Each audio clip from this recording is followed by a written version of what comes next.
फिर सदग्रंथों की और गीता जी और वेदों की क्या आवश्यकता है? फिर ये परमात्मा ने 27 साल तक जो सत्संग किए, इनकी क्या आवश्यकता है? 27 साल तक गांव गांव जाके, जहां पे भैंसे लौटती हैं, वहां परमात्मा ने सफाई कर करके पाठ किए हैं, ज्योतियां की हैं, सत्संग किए हैं, रातों को जाग जाग के परमात्मा ने पुस्तकें लिखी हमारे लिए। फिर इनकी क्या जरूरत थी? अगर इसी तरीके से अगर हमें चलना था, तो अगर ये जेल के नाम से आने वाली ऑडियो के हिसाब से हमें चलना है, अब बताओ परमात्मा क्या सत्संग कर रहे हैं और उन ऑडियो में, उन लेटरों में क्या आ रहे हैं आदेश? पुण्यात्माओं, यही चीज समझनी थी हमें। चलिए पहले इसको सुनिए, फिर परमात्मा दया करेंगे, आपको सारी हकीकत आपको समझवाएंगे। मंत्र दे दे, उसी से पार हो जाएगा। अरे तेरा गजब हो। फिर सदग्रंथों की और गीता जी और वेदों की क्या आवश्यकता है? ये हमारे सदग्रंथ जो है, ये संविधान है परमात्मा का। इसी के अनुसार हमने चलना होगा, तभी हमारा कल्याण होगा, अन्यथा नहीं होगा।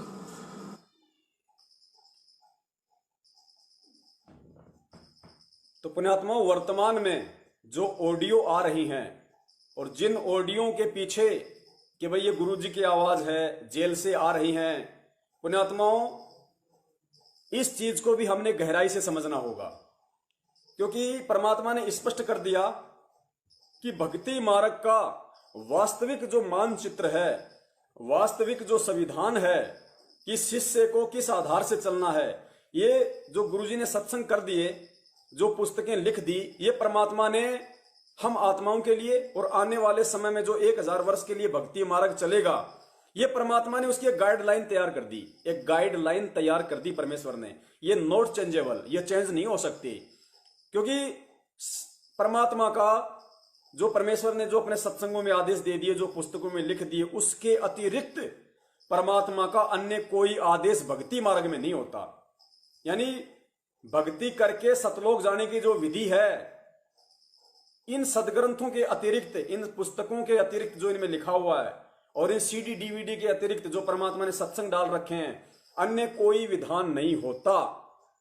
अब चक्कर क्या है, आपने समझना होगा। गुरुजी ने आज तक जितने भी संतों के, महंतों के उदाहरण दिए या कबीर साहिब जी के उदाहरण दिए, उससे हमें समझना होगा इस चीज को कि जो लिख दिया, जो सत्संग कर दिए गुरुजी ने, वो तो फाइनल है, वो तो भक्ति का संविधान है। भक्ति यदि उस अनुसार करोगे, उस अनुसार चलोगे, रहनी करनी करोगे, तो ही सतलोक जाओगे, अन्यथा नहीं जाओगे। लेकिन भगत लोग उस संविधान को समझने के लायक हुए या नहीं हुए, भगत लोग अभी भगत बने या नहीं बने, काल के जाल से बचने के लायक उनमें इतनी बुद्धि विकसित हुई या नहीं हुई, कोई भी व्यक्ति उन्हें भ्रमित कर सकता है या नहीं कर सकता। इन सब बातों की गुरु जब परख करता है तो गुरु मुख से आदेश देता है। यानी पुस्तकों से गुरु परीक्षा नहीं लेता, सत्संगों से गुरु परीक्षा नहीं लेता। गुरु अगर शिष्य की परीक्षा लेगा तो एक अलग ही प्रकार की क्रिया करके लेगा। मुख से गुरु कुछ भी बोल सकता है, मुख से बोल के गुरु परीक्षा ले सकता है, लेकिन जो सत्संग उन्होंने कर दिए, जो पुस्तकें उन्होंने लिख दी, उसमें चेंजेबल नहीं हो सकता। वो फाइनल कॉन्स्टिट्यूशन ऑफ स्पिरिचुअल है, अध्यात्म का वो संविधान है जो आज सतगुरु रामपाल जी महाराज जी ने हमें दे दिया है। परीक्षा अब वो कुछ भी करके ले सकता है। अब जो ऑडियो आ रही हैं, कुछ भाई कहते हैं कि ऑडियो असली हैं। चलिए, नो ऑब्जेक्शन, नो ऑब्जेक्शन। ये दास कहता है कि ऑडियो असली हैं, आपकी बात हमने मान ली। सतलोक आश्रम मैनेजमेंट हरियाणा के पीछे चल रहे 70% लोगों की, भगत भाइयों की बात को मैंने मान लिया कि चलो, हिसार जेल से जो ऑडियो आप बता रहे हो कि गुरुजी की हैं, वो गुरुजी की ऑडियो हैं, कोई दिक्कत नहीं हमें। लेकिन गुरु ने भक्ति मार्ग पर सफल होने के लिए किस चीज को आधार बताया? किस चीज को आधार बताया? मानचित्र को आधार बताया, सत्संगों को आधार बताया, पुस्तकों को आधार बताया। कबीर साहिब जी ने इतने वर्ष वहां सत्संग किए, सत्संग के आधार से उन्होंने परीक्षा नहीं ली। क्योंकि उन्होंने जो क्रिया की हाथी पे बैठ के, जो क्रिया उन्होंने हाथी पे बैठ के की, जो कहानी उन्होंने हाथी पे बैठ के रची, वो कहानी उनके सत्संगों में कहीं नहीं थी।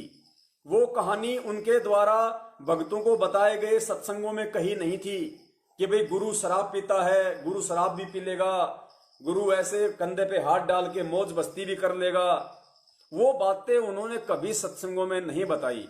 उन बातों से दूर ही रहने के लिए कहा कि शराब पीवे कड़वा पानी और 70 जन्म कुत्ते के जानी। हमेशा यही उन्होंने सत्संगों में आदेश दिया कि शराब पीने वाले के 70 जन्म कुत्ते के होते हैं। लेकिन उसी गुरु ने वो शराब पीने की एक्टिंग की परीक्षा के लिए। लेकिन शिष्यों को क्या आदेश था? गुरु ने क्या बोल रखा था कि गुरु की कथनी पे चलना है, गुरु की करनी पे नहीं चलना। गुरु ने जो सत्संगों का पिटारा तुम्हारे लिए छोड़ दिया बना के, वो तुम्हारे मानचित्र हैं, भक्ति का आधार है। उसके विपरीत गुरु यदि कोई क्रिया करता है तो तुमने ध्यान नहीं देना। गुरु कह रहे शराब पीवे कड़वा पानी 70 जन्म कुत्ते के जानी, कि बच्चों शराब नहीं पीना, शराब पीने वाले के 70 जन्म कुत्ते के होते हैं। और गुरु यदि शराब पी रहा है तो शिष्य का धर्म है कि वो केवल गुरु का आदेश माने। गुरु की उस क्रिया को देखकर, या गुरु कहे कि बेटा शराब पी, बेटा तू भी शराब पी, ला एक बोतल ठेके से, एक पैक तू बना, एक पैक मेरे को दे, वहां शिष्य ने गहनता से विचार करना पड़ेगा। माफी मांगनी पड़ेगी कि हे परमेश्वर, दास की बुद्धि तुच्छ है परमात्मा, लेकिन परमेश्वर आपने मुझे आदेश दिया है, परमेश्वर आपने मुझे भक्ति का जो संविधान बताया है, भक्ति का जो संदेश दिया है, आपने मुझे जो मानचित्र बना के दे दिया भक्ति मार्ग का, जो सत्संग आपने मुझे दे दिए, जो पुस्तकें आपने मुझे दे दी, गुरुदेव आपने मुझ नीच को केवल यही निर्देशित किया है, यही आदेशित किया है कि हे परमेश्वर मैं शराब से हमेशा दूर रहूं, मैं किसी को सहयोग भी ना दूं। परमेश्वर इस दास का शीश आपके चरणों में है मालिक। लेकिन दास आपके भक्ति मार्ग के जो आपने जो आधार बना दिया, भक्ति मार्ग का जो पैमाना आपने मुझे दे दिया, मुझे जो फॉलो करने के लिए आपने मुझे आदेश दे दिए, परमेश्वर दास केवल उन्हीं आदेशों को फॉलो करेगा मालिक, मुझे क्षमा करें। ऐसा नहीं कि गुरु ने कह दिया लिया ठेके से शराब की बोतल और खोल के तू भी पी मैं भी पीऊं, ले भाई वो भी पी ली तू भी पी लिया। गुरुदेव ने इसके लिए कहानी बताई कि तुम्हें कितना सचेत होने की जरूरत है। गुरु शिष्य एक बार निकल पड़े और उसने कहा, गुरु ने कहा कि बेटा मैं फला फला गांव में जा रहा हूं और जहां मैं रुकूं वहीं तू रुकना, जहां मैं खाना खाऊं वहीं तू खाना। और गुरु ने जगह बता दी कि मैं रात को वहां रुकूंगा और खाना वहां खाऊंगा। और गुरु ने कहा कि मैं तेरे से एक दिन पहले चलूंगा और तू मेरे से एक दिन बाद में चलना, और जहां मैं रुकूं वहीं तू रुकना, जहां मैं खाऊं वहीं तू खाना। बोला ठीक है गुरुदेव। शिष्य ने ऐसा ही किया। गुरुदेव चला गया, गुरुदेव आगे गया, खाया। दूसरे दिन शिष्य भी वापस चला। शिष्य को गुरुदेव ने पहले बता दिया कि मैं वहां पे खाना खाऊंगा। शिष्य उसी होटल पे रुक गया और शिष्य ने उससे पूछा कि भाई कल मेरे गुरुजी आए थे? बोला हाँ भाई आपके गुरुजी आए थे। तो भाई गुरुजी ने क्या खाया? बोले भाई गुरुजी ने बोले चपाती खाई थी। और क्या खाया? बोले सब्जी में क्या खाया? बोले सांडे की सब्जी खाई थी, सांडे की। अब सांडा एक जीव होता है, जीव, सांडा एक जीव होता है। बोले गुरु ने सांडे की सब्जी खाई थी। बोले अच्छा? बोले हाँ। लिया, बोलो 4 चपाती लिया और 1 सांडे की सब्जी लिया। जब गुरु ने खाई तो मैं भी खाऊंगा, दिक्कत क्या हो रही इसमें? तो शिष्य ने खा ली, चला गया। दूसरे दिन जहां गुरु ठहरा हुआ था वहीं शिष्य पहुंच गया। गुरु ने कहा बेटा कैसा रहा सफर? बोले गुरुदेव बहुत बढ़िया सफर रहा। बोले रात को कहां खाना खाया? बोले गुरुजी वहीं जहां आपने खाया। तो बोला क्या खाया? बोले तूने वहां। बोले गुरुजी जो आपने खाया, 4 चपाती और सांडे की सब्जी। तो गुरुदेव ने कहा नालायक तूने जीव हत्या क्यों की? तूने सांडे की सब्जी क्यों खाई? मैंने तुझे कहा था ना कि जीव हत्या महापाप है। तूने मेरे आदेश की अवहेलना क्यों की? बोलो गुरुजी आपने भी तो खाई थी, जो आपने खाया वो मैंने खा लिया। आपने कहा था कि जो मैं खाऊं वही तू खाना, और जहां मैं रुकूं वहीं तू रुकना, जिस होटल में खाऊं वहीं पे तू खाना। तो गुरुदेव आपने तो कहा था कि जो मैं खाऊं वही तू खाना। तो गुरुदेव आपने भी संडे की सब्जी खाई, मैंने भी संडे की सब्जी खाई, मैंने तो आपके आदेश की पालना की है गुरुदेव। तो गुरुजी ने कहा कि नालायक, गुरुजी ने यूं किया और वो सांडा जो गुरु ने खाया था, उस पूरा का पूरा सांडा, वो जीव मेंढक के आकार का, गुरु ने मुंह से निकाल दिया जिंदा। जीवित सांडा और छोड़ दिया नीचे, सांडा चला गया झाड़ियों में। गुरुदेव ने कहा कि नालायक, मैंने सांडा खाया था तो मैंने तो सांडे को जीवित भी कर दिया, तू करके दिखा। अब तू सांडे को जीवित करके दिखा। तो शिष्य की गर्दन नीचे। तो गुरुदेव ने कहा कि नालायक, गुरु की कथनी पे चलना है, गुरु की करनी पे नहीं चलना कि गुरु क्या कर रहा है। तो पुण्यात्माओं, आज यदि हिसार जेल से वो ऑडियो यदि सत्य हैं, आपकी बात मैं बड़ी करता हूं, हालांकि मैंने देखा नहीं, मैंने सुना नहीं, इसलिए मैं उन चीजों को सत्य नहीं मानता, लेकिन आप कह रहे हैं कि गुरुजी की है तो मैं गुरुजी की मान के चलता हूं। तो पुण्यात्माओं, आज आपको यदि उन ऑडियो में यदि गलत संकेत दिए जाएंगे, यदि आपको रोंग दिशा प्रदान करने की जानकारी दी जाएगी, तो आप स्वयं निर्णय कर लेना।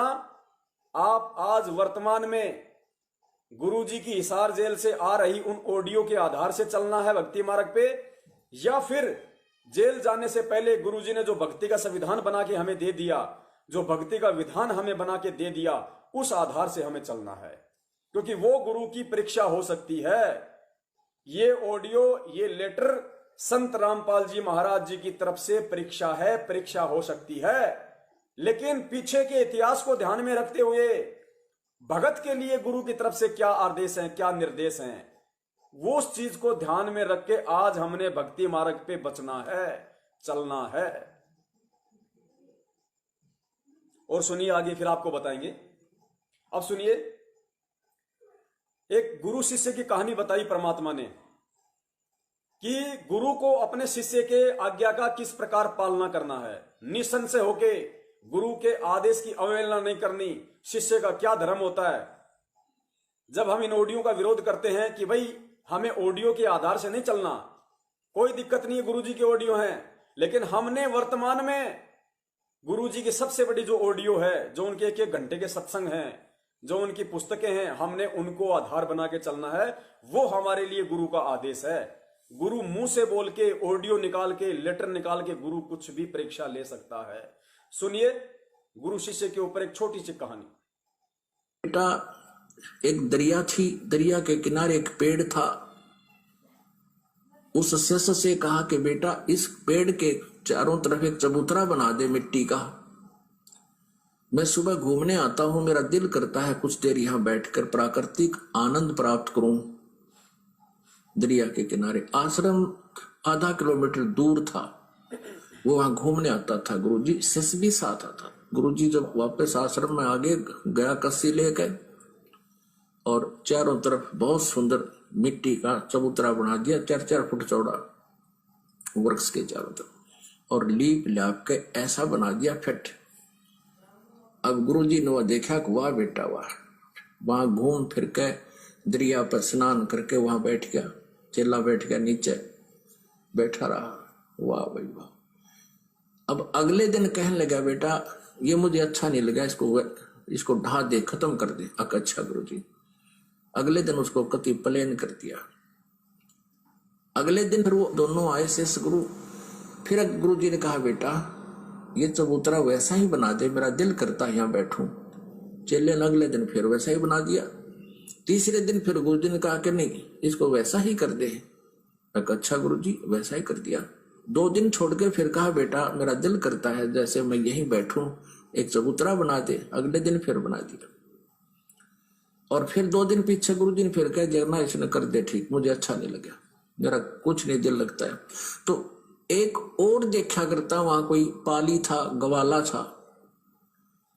वो कहने लगा उस चेले ने, जब वो अगले दिन उसने ढाण आया, उसको प्लेन करना आया, कहने लगा, अरे तेरा दिमाग खराब हो रहा है, इस बुढ़े का तो दिमाग खराब हो रहा है। एक दिन कहे बना दे, दूसरा दिन कहे ढा दे, है, और तू इसकी सारी बात मानता है।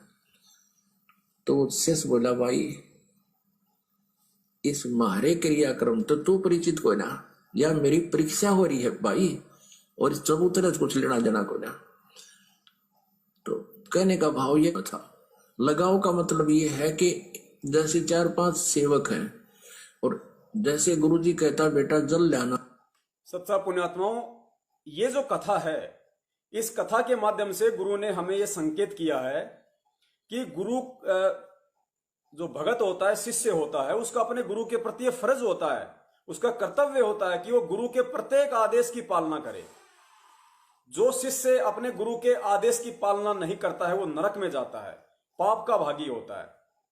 तो उस शिष्य ने, जैसा गुरुदेव ने कहा कि बेटा चबूतरा को ढा दे, उसने चबूतरा फोड़ डाला। बेटा चबूतरा वापस बना दे, उसने वापस बना दिया। फिर 2 दिन बाद कहा कि चबूतरा वैसा ही बना दे, उसने वापस बना दिया। फिर कहा कि इसको ढा दे, फोड़ दे, उसने फोड़ दिया। फिर कहा बना दे, फिर कहा फोड़ दे। पुण्यात्मा, इसमें कोई किसी का नुकसान नहीं था, कोई किसी को दिक्कत नहीं थी। गुरु अपने शिष्य की परीक्षा ले रहा था और शिष्य भी अपने गुरु की आदेश की पालना महज इसलिए कर रहा था क्योंकि ये जो बातें जो गुरु ने कही थी कि बेटा गुरु के प्रत्येक आदेश की पालना करनी चाहिए। कौन से आदेश की पालना? जो गुरु ने तुम्हें सत्संगों में बताया है, जो गुरु ने तुम्हें लिख के दे दिया पुस्तकों में, जो गुरु ने तुम्हारे लिए सत्संग रूपी संविधान बना दिया, उसमें गुरु ने कहा था कि गुरु के प्रत्येक आदेश की पालना करना शिष्य का धर्म है। तो उस शिष्य ने उस आधार से अपने गुरु की प्रत्येक आज्ञा की पालना की, हर आदेश की पालना की। उसने ये मन में भी नहीं सोचा कि गुरुजी को क्यों अच्छा नहीं लगा, गुरुजी को कभी अच्छा लगता है कभी बुरा लगता है, गुरुजी क्यों मुझे मूर्ख समझ रखा गया, बार बार फुड़वाते हैं, बार बार बनवाते हैं, जब बैठना नहीं है तो बनवा क्यों रहे, बनवा रहे हैं तो फुड़वा क्यों रहे। ये उन्होंने मन में शंका भी नहीं की। क्यों? क्योंकि उसको गुरु के विधान का पता था। क्या? कि जो गुरु के आदेश की अवहेलना करता है वो नरक में जाता है। नंबर एक तो ये कहानी हो गई। और दूसरी कहानी गुरुजी ने हमें क्या बताई सत्संगों में, उसको भी हमने ध्यान से पढ़ना होगा। दूसरी कहानी में भी गुरु अपने शिष्य को आदेश ही दे रहा है। और गुरु ने पहले कह दिया शिष्यों को आदेश देने से पहले कि बच्चों, गुरु की आदेश की पालना करना शिष्य का परम धर्म है और जो गुरु का आदेश की पालना नहीं करेगा वो नरक में जाएगा।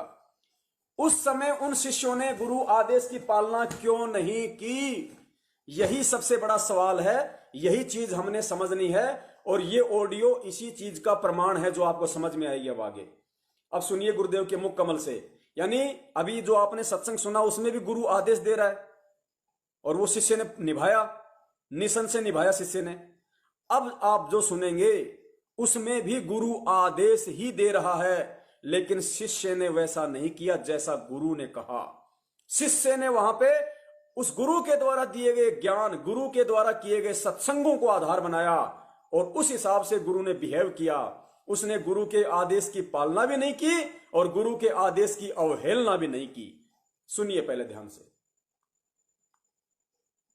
पार होंगे कहते हैं, कच्चा हीरा कर्च हो और नहीं सह घन भार, ऐसा यो मन हो रहा वहां लेखा ले करतार। हीरे को परखने की एक सिंपल एक विधि है। उसको आयरन पर रख देते हैं, नीचे लोहे के प्लेट पर बहुत बड़ी भार है, एक मूसल सा होता है, और ऊपर से उसके घंट ठोकते हैं। यदि वो खरोंच हो जाती है उस हीरे के तो वो कच्चा हीरा है, कानेगा नहीं। और वो जो का त्यों है, उसके निशान भी नहीं बनता है तो वो पक्का हीरा है, उसी की कीमत है। तो यहाँ परमात्मा कहते हैं कि कच्चा हीरा कर्च होए, कच्चा भक्त फिसट जाएगा। ये क्या होगा, ऐसा नहीं करना चाहिए था गुरुजी ने, ऐसा नहीं होना चाहिए था, वहां पर कैसे होगा। अरे पशु, आज तक तूने ये सीखा इतने ज्ञान में।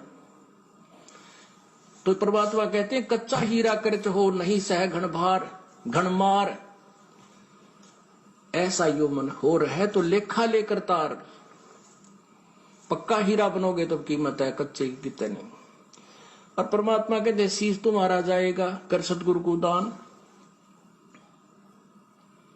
मेरा मेरी छोड़ दे यूं ही गयो मैदान। शीश तुम्हारा जाएगा और सिर के साटे हरी मिले तो भी सस्ता जान। हम छोटी से नुकसान को रोने लग जाते हैं। जो परमात्मा लास्ट में कहते हैं जिस तरह सिर दे के भी भगवान मिलता हो, तुझे गुरु संत सतगुरु मिलता हो, तो इन्होंने सोच ले कुछ भी ना गया। क्योंकि कोट शीश तन दे लिए यमराजा की भेंट, और एक शीश देकर देख ले अपने सतगुरु जी की भेंट। कोट शीश तन दे लिए यमराजा की फेंट, ये तो धकेत लिए है। और एक शीश देकर देख ले सतगुरु अपने की भेंट। भेंट होती सब इच्छा से देना। और फेंट है झटके में, कोई फटकारा मार के, कोई झटका दे के, कोई किसी प्रकार खत्म कर देना। कहते एक शीश दे। शीश कैसे देना है? सिर सौंपा गुरुदेव को, सफल होया यो शीश, नतानंद इस शीश पर आप बसे जगदीश। शीश कैसे देना है? गुरु जी की आज्ञा का पालन करना है। गुरु जी कहेंगे शराब मत पी, बीड़ी मत पी, मांस ना खा, चोरी मत कर, ठगी ना कर, और ये साधनाएं मत करना। तो हमने उनकी प्रत्येक आज्ञा का पालन करना चाहिए। हमने वो ऐसा लगे कि ये ठीक नहीं है तो वो गलत है, उसको नहीं, क्योंकि हमारी बुद्धि इतनी अच्छी होती तो हम पहले ही चले जाते भगवान के दरबार में, या धक्के खाते ना। पुण्यात्माओं, यह ध्यान रखना, एक एक पॉइंट को जब तक आप नहीं पकड़ोगे सत्संगों को, हम समझ नहीं पाएंगे खेल को। गुरुदेव यह कह रहे हैं कि गुरुदेव के प्रत्येक आदेश की पालना करनी है, चाहे आपके समझ में नहीं आ रही हो कि भाई गुरु ऐसा आदेश क्यों दे रहा है, चाहे आपने अच्छा नहीं लग रहा हो, फिर भी आपने उसकी पालना करनी है। अब आगे देखना फिर आप देना है। सिर सौंपा गुरुदेव को, सफल हो। उस पॉइंट को ध्यान से सुनना दोबारा, जिसमें गुरु कह रहे हैं कि यदि आपको गुरु जी की कोई चीज समझ में नहीं आ रही, अच्छी नहीं लग रही, तो ऊक चूक नहीं होना, तो भी आपने पालना करनी है। अब आगे जो गुरु आदेश देगा वो ऊक चूक वाला ही आदेश है। फिर भी शिष्य ने पालन नहीं किया और फिर भी गुरु उस पर प्रसन्न हुआ, यही तत्व ज्ञान है, यही परीक्षा है। यो शीश, नतानंद इस शीश पर आप बसे जगदीश। शीश कैसे देना है? गुरु जी की आज्ञा का पालन करना है। गुरु जी कहेंगे शराब मत पी, बीड़ी मत पी, मांस ना खा, चोरी मत कर, ठगी ना कर, और ये साधनाएं मत करना। तो हमने उनकी प्रत्येक आज्ञा का पालन करना चाहिए। हमने वो ऐसा लगे कि ये ठीक नहीं है तो वो गलत है, उसको नहीं, क्योंकि हमारी बुद्धि इतनी अच्छी होती तो हम पहले ही चले जाते भगवान के दरबार में, या धक्के खाते ना आते।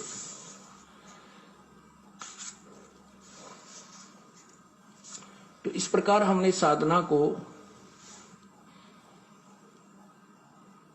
सच्चे दिल से करना है। अब सिर कैसे सौंपना होता है? एक शिष्य के 4-5 शिष्य थे, एक गुरु के 4-5 शिष्य थे, आश्रम में ही रहते थे। उन सबको शिक्षा दिया करते थे भाई गुरु के वचन की अवहेलना नहीं करनी चाहिए। गुरु शिरोधार्य होता है, उसके प्रति किसी अपवचन भी हमने नहीं सुनने चाहिए, ना कहने चाहिए, ना बोलने चाहिए, ना सोचने भी नहीं चाहिए। एक दिन गुरुदेव ने कहा कि भाई आ जाओ बच्चों, बैठो मेरे पास। पहले तो शिक्षा दी कि भाई गुरु परमात्मा से भी बढ़कर माना गया है और गुरु को भगवान समझकर ही उसकी आदेश का पालन और उसके साथ रहना होता है, जिससे हम सफल हो सकते हैं। क्योंकि यदि हमारे सामने गुरु जी भगवान आ जाए तो क्या हम उसके साथ दुर्व्यवहार कर सकते हैं? क्या हम उसकी आज्ञा का अवहेलना कर सकते हैं? नहीं जी, नहीं जी, नहीं, कभी नहीं कर सकते। अच्छा ठीक है। क्या हम गुरु भगवान को किसी ऐसी पीड़ा दे सकते हैं जो हमें, जो क्या दे सकते हो कोई पीड़ा? नहीं जी, भगवान की तरफ से जो हाथ भी ना गिरा जाए। तो कुछ देर के बाद गुरु जी कहता भी मेरी आज्ञा है कि तुम 5-5 जूते मेरे सिर में लगाओ। आप सभी 5-5 जूते निकालो अपने और मेरे सिर में मारो। अब सब स्तब्ध हो गए कि एक तरफ तो गुरु भगवान होता है, दूसरी तरफ उसकी आज्ञा का पालन, वो भी उल्लंघन। अगर नहीं मारेंगे तो तब एक भक्त ने काफी देर के बाद अपना जूता निकाला और गुरु जी के चरणों के निकट जाकर के अपने सिर में 5 मारे। संत जी ने कहा बेटा डांडी मत मारे, तेरे सिर में नहीं कहा, मैंने मेरे सिर में कहा है। तब उसने कहा गुरुदेव ये दास का शीश भी तो आप ही का तो है, आपके शीश पे मार रहा हूं। तब उसको सीने से लगा लिया। धन है बेटा, बुद्धि भी चाहिए थोड़ी सी भक्ति मार्ग में। अकलबंद एक घना, बिना अकल क्या लख। तो ऐसे परमात्मा कहते सिर सौंपा गुरुदेव को, सफल हुआ यो शीश।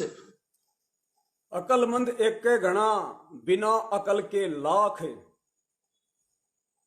गुरुदेव कह रहे हैं भक्ति मार्ग में बुद्धि भी होनी चाहिए कि गुरु क्या आदेश दे रहा है, हमने उस आदेश को किस तरीके से मानना है और किस तरीके से नहीं मानना है। तो ये दो कहानी गुरु ने यहां सुनाई। पहली कहानी में चबूतरा फुड़वाया बनवाया, फुड़वाया बनवाया, शिष्य फोड़ता गया, बनाता गया, आदेश की पालना करता गया। और दूसरी कहानी में गुरु ने वही आदेश दिया कि मेरे सर में 5 जूते मार, लेकिन नहीं मारे, अपने सिर में मारे। तो गुरु ने तो आदेश अपने सिर का दिया था भाई, आदेश तो अपने सिर का था, तो आदेश की तो अवहेलना हो गई। लेकिन फिर उसने अपने तत्व ज्ञान का परिचय दिया, उसने अपने आध्यात्मिक ज्ञान का परिचय दिया। गुरु से उसने जो सीखा था उस ज्ञान को उसने इस्तेमाल किया और पास में बैठ के अपना जूता निकाल के अपने सिर पे 5 मारे और कहा कि गुरुदेव इस दास का शीश भी तो आप ही का है, मेरे मार रहा हूं समझो आपके मार रहा हूं। पुण्यात्माओं, कितना गहरा रहस्य इसके अंदर छुपा हुआ है। 2 रहस्य। पहला रहस्य तो ये, उसने कहा कि दास का शीश भी तो आप ही का है, मेरे मारे समझो गुरुदेव आपके मर गए। तो पुण्यात्माओं, नाम दीक्षा लेने के बाद भगत का अपना कुछ नहीं रह जाता, सब कुछ गुरु को समर्पित हो जाता है। गुरुदेव कहते हैं कि तन मन धन सब मेरा। हम जैसे कहते हैं ना, गुरुजी ने सत्संग में बताया कि तुम लोग कहते हो, दुनिया कहती है कि तन मन धन सब तेरा, तेरा तुझको अर्पण क्या लागे मेरा। कि परमात्मा तन मन धन सब तेरा है और तेरा तो तेरे को ही अर्पण है और दान चवन्नी करता नहीं, क्या लागे मेरा। फिर गुरुदेव ने कहा कि नालायक, तन मन धन सब मेरा, कि ये तो मेरा है ही, तन मन धन सब मेरा और मेरा मुझको देगा तब कालजा फटेगा तेरा। कि जब देने का समय आएगा ना तब तेरा कलेजा फटेगा। तो पुण्यात्मा, वो देने का समय, वो परीक्षा देने का समय, गुरु ने जो अनमोल ठोक के ज्ञान दिया 1994 से, उसके बाद गुरु ने 2014 के बाद में संगत की परीक्षा ली और परीक्षा के समय जिन लोगों ने ज्ञान का परिचय देना था, वो परिचय देते समय लोगों का कलेजा फट गया, कलेजा। गुरु ने कहा सिर में जूते मार, नहीं मारे। गुरु के ज्ञान को आधार बनाया कि गुरु का आदेश है।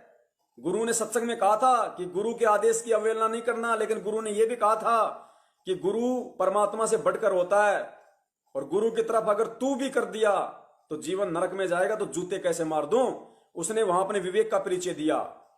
तो पुण्यात्माओं, हिसार जेल से जो ऑडियो आ रही हैं, मान लिया ये गुरु की आवाज है, मान लीजिए आप लोग कह रहे हो कि गुरु जी की ऑडियो है, ठीक है गुरु जी की ऑडियो है, गुरु जी ही सारे आदेश निर्देश दे रहे हैं, लेकिन आपका क्या फर्ज है वर्तमान में। ये कहानियां क्यों सुनाई थी गुरु ने, ये कहानियां सत्संगों में क्यों बताई थी, 2 प्रकार की, 2 प्रकार के कहानियां गुरु ने क्यों सुनाई। तो गुरु ने एक तरफ आपको अनमोल तत्व ज्ञान दिया, सत्संग दे दिए, पुस्तकें लिख के दे दी, और दूसरी तरफ यदि गुरु हिसार जेल से ऑडियो में अपने ज्ञान के विपरीत कोई बात कह रहा है तो उस बात को आपने किस तरीके से मानना है, किस तरीके से अपने जीवन पे एप्लीकेबल करना है, उस आदेश की किस तरीके से आपने पालना और अवहेलना करनी है, ये सिर्फ और सिर्फ आपके इस भेजे के ऊपर निर्भर है कि आपने इस भेजे में गुरु ने जो 27 साल से जो अनमोल ज्ञान दिया उसको कितना इसमें फीड किया है। अब सुनिए आगे, सुनते रहेंगे तो सब समझ में आएगा। आगे सुनिए परमात्मा किस तरीके से फिर परीक्षा लेते हैं ढंग से।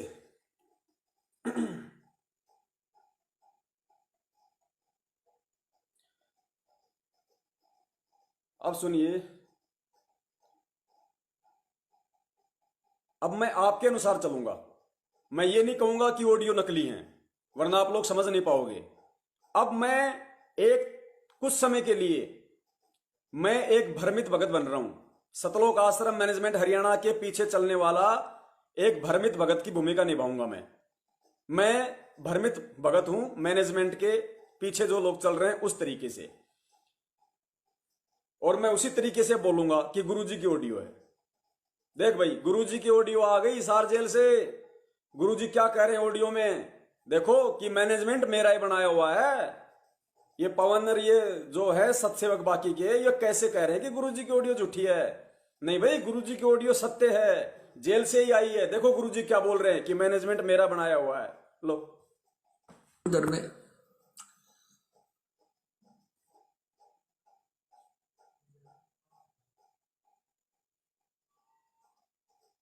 आमदन पता लगा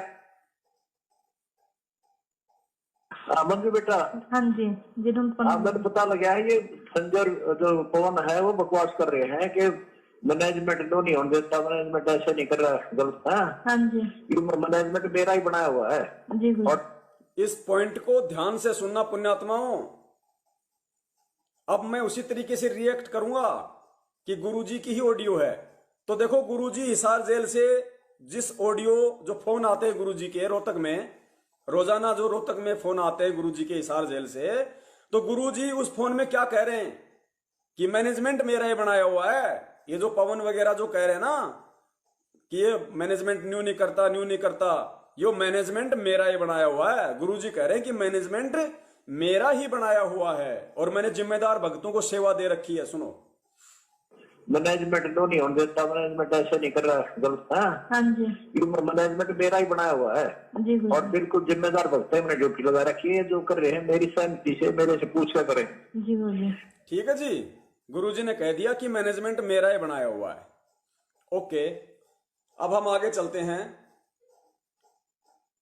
जब बरवाला कांड हुआ और 19 तारीख की रात को सतगुरु रामपाल जी महाराज जी को हरियाणा पुलिस पंचकूला ले गई चंडीगढ़ मेडिकल के लिए। 9:15 बजे गुरुदेव आश्रम से निकले 19 तारीख को, रात के 12 बजे पंचकूला पहुंच गए। पंचकूला से में हॉस्पिटल में गुरुजी का मेडिकल हुआ। मेडिकल के बाद रात को तकरीबन 1 बजे गुरुजी जब नीचे आ रहे थे हॉस्पिटल से, तो बाहर मीडिया वाले खड़े थे। मीडिया वालों ने गुरुजी से सवाल किए और परमेश्वर ने फिर क्या जवाब दिया, संत रामपाल जी महाराज जी ने क्या जवाब दिया, सतवादी परमेश्वर ने क्या जवाब दिया, सुनिए। गुरुजी कह रहे हैं, मीडिया वालों ने पूछा कि आपके बाहर जो गुंडे खड़े थे, इतने जो गुंडे खड़े थे, काले कपड़े पहन रखे थे, तो गुरुदेव ने कहा कि मेरे नहीं थे, वो राष्ट्रीय समाज सेवा समिति के थे। राष्ट्रीय समाज सेवा समिति क्या थी? यही सतलोक आश्रम मैनेजमेंट हरियाणा, जो लोग बरवाला आश्रम में जो मैनेजमेंट बना हुआ था, जिसको सतलोक आश्रम मैनेजमेंट कहते थे, जो आश्रम की देखरेख किया करते थे, उन्हीं लोगों ने मिलके, उन्हीं सब ने मिलके एक समिति बनाई थी, राष्ट्रीय समाज सेवा समिति, जिसमें भक्तों को सदस्य बनाया गया कि हम इस तरीके से रैलियां करेंगे, ऐसे धरने प्रदर्शन करेंगे, समाज से हम ऐसे अन्याय को हम समाप्त करेंगे। हैं? तो मैनेजमेंट कहो चाहे राष्ट्रीय समाज सेवा समिति कहो, खाली नाम इन्होंने चेंज किया था, बाकी आदमी सारे के सारे वही थे। तो गुरुदेव ने स्पष्ट कहा मीडिया वाले को, जब उसने कहा कि आपके गुंडे इतने खड़े थे आश्रम के बाहर, तो गुरुदेव ने कहा कि मेरे नहीं थे, राष्ट्रीय समाज सेवा समिति के थे, अर्थात मैनेजमेंट के थे। फिर मीडिया वाले ने कहा, देखो परमात्मा कितनी बड़ी दया करते हैं, ये मीडिया वाले के मुंह से परमात्मा ने निकलवाए सवाल, क्योंकि परमात्मा को पता था कि आगे चल के काल बहुत बड़ी चाल खेलेगा और मेरे बच्चे कैसे उस चाल से बचेंगे, यही तत्व ज्ञान। सुनिए, फिर मीडिया वाले ने कहा कि नहीं बाबा, समिति आपकी है, तो गुरुदेव ने कहा कि नहीं, मेरी नहीं है, स्पष्ट मना कर दिया परमात्मा ने।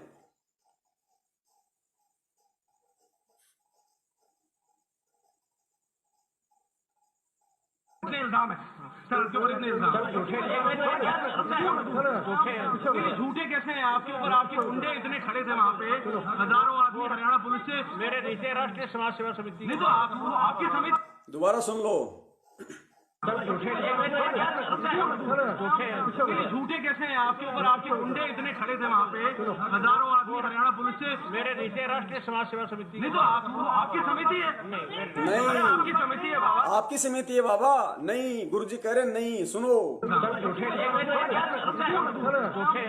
झूठे कैसे हैं आपके ऊपर? आपके गुंडे इतने खड़े थे वहाँ पे, हजारों आदमी हरियाणा पुलिस से, मेरे नीचे राष्ट्रीय समाज सेवा समिति, नहीं तो आपकी समिति है।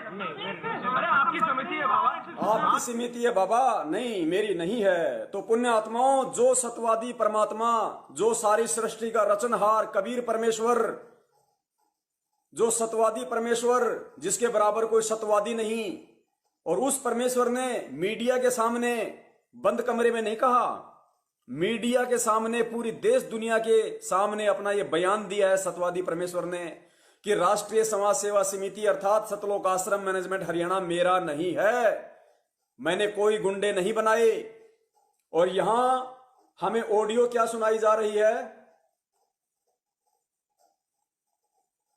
जिसमें गुरुजी कह रहे हैं कि मैनेजमेंट मेरा ही है, मैनेजमेंट मेरा ही बनाया हुआ है, और वहां मना कर रहे हैं मैनेजमेंट तो नहीं होने देता, मैनेजमेंट ऐसा नहीं कर रहा, गलत है। हाँ जी, मैनेजमेंट मेरा ही बनाया हुआ है जी गुरुजी। और बिल्कुल जिम्मेदार भक्त है, मैंने ड्यूटी लगा रखी है, जो कर रहे हैं मेरे ये मैनेजमेंट मेरा ही बनाया हुआ है और बिल्कुल जिम्मेदार भक्तों की ड्यूटी लगा रखी है। लेकिन परमेश्वर ने बरवाला कांड के बाद में जाते जाते संगत के लिए क्या निर्देश दे दिया था, क्या आदेश दे दिया था परमात्मा ने कि मैनेजमेंट मेरा नहीं है, समिति मेरी नहीं है। तो पुण्यात्माओं, वो सत्यवादी परमात्मा कभी भी दोगली बात नहीं कर सकता। ये हमारी परीक्षा है आज वर्तमान में कि हम इनमें से कौन सी चीज को सत्य मानेंगे।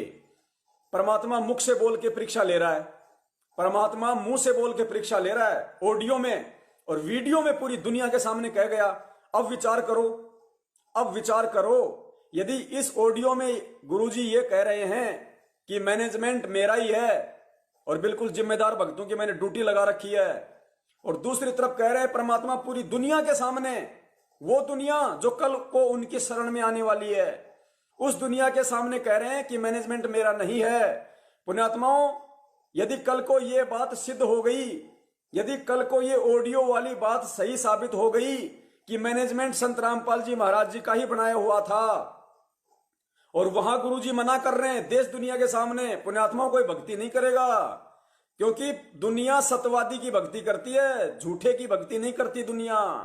तो हमारा परमेश्वर सत्यवादी है। इस ऑडियो में मुझे नहीं पता ये असली है नकली है, लेकिन यदि तुम इसको असली मानते हो तो ये तुम लोगों की परीक्षा है कि परमात्मा कभी दोगली बात नहीं करता, परमात्मा कभी दोगला नहीं होता। तुम्हें परमेश्वर ने क्या निर्देशित किया, तुम्हें परमात्मा ने क्या आदेशित किया, तुम्हें केवल उस पे चलना है। तो पूरी दुनिया के सामने जो परमेश्वर ने कहा है वो बात झूठ नहीं हो सकती। और वीडियो में कहा है, गुरुजी का चेहरा दिखाई दे रहा है बोलते हुए का, वो चीज परमात्मा दुनिया के सामने, वो शब्द परमेश्वर के झूठ नहीं हो सकते। ऑडियो पे हम यकीन नहीं कर सकते क्योंकि ना हमें परमेश्वर बोलते हुए दिखाई दे रहे हैं ना सुनाई दे रहे हैं। ऑडियो पे हम यकीन नहीं कर सकते कि ये ऑडियो गुरुदेव की है या किसी और की है, और यदि ये ऑडियो गुरुदेव की है तो समझो ये संगत की परीक्षा है। अब आप लोगों ने किस तरीके से इस चीज को हैंडल करना है।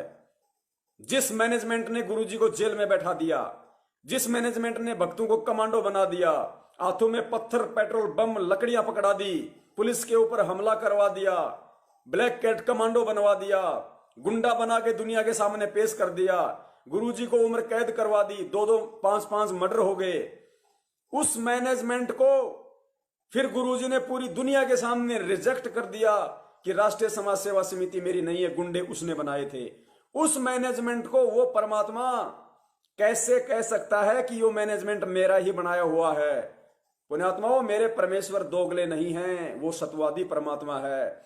जिसने नहीं मानना शौक से नहीं माने, कोई जोर जबरदस्ती नहीं है, और जिसने मान लिया वो अपना जीवन सफल बनाएगा। ये परीक्षा है। जिस प्रकार कबीर साहिब जी सत्संगों में तो कहा करते थे कि शराब नहीं पीनी चाहिए, और हाथी पे बैठ के खुद शराब की तरह पानी, गंगा जल भर के बोतल में ऐसे रिएक्ट कर रहे हैं जैसे शराब पी रहे हैं। तो आपने कौन सी चीज को मानना है? आपने उन सत्संगों को आधार बना के अपने गुरु की उस क्रिया को नहीं देखना था। आपने उसी आदेश को फॉलो करना था कि गुरुजी ना दारू पीते, ना दारू पीने का आदेश देते। लेकिन लोगों ने सत्संगों को आधार ना बना के और गुरु जो दारू पीने की एक्टिंग कर रहा था उस बात को पकड़ लिया और सब के सब फेल हुए। आज गुरुदेव पिछले 27 वर्षों से जो सत्संग किया, उन सत्संगों की इन लोगों ने बरवाला कांड में ऐसी की तैसी कर दी। परमात्मा ने जिन लोगों को कुक्रम छुड़वाकर भगत बनाया, उन भक्तों को काले कपड़े पहनाकर इस मैनेजमेंट ने ऐसी की तैसी करवा दी। और जाते जाते परमात्मा पूरी दुनिया के सामने संकेत कर गया कि यह मैनेजमेंट मेरा नहीं है। और आज वो परमात्मा यदि कह रहा है कि मैनेजमेंट मेरा है, तो समझो दारू पीने की एक्टिंग कर रहा है। अब तुम्हारा क्या होगा कालिया, खुद समझ लेना। ये परीक्षा गुरु की नहीं है, ये परीक्षा चेलों की है, चेलों की। तुम्हें किस प्रकार रिएक्शन करना है, अब ये तुम्हारे ऊपर निर्णय है। यदि तुम ये निर्णय भी नहीं कर पाओगे आज, तो भक्ति के लायक नहीं हो, शतलोक परमात्मा नहीं लेके जाएगा। चक्कर पे चक्कर खाते रहो, चक्कर पे चक्कर खाते रहो।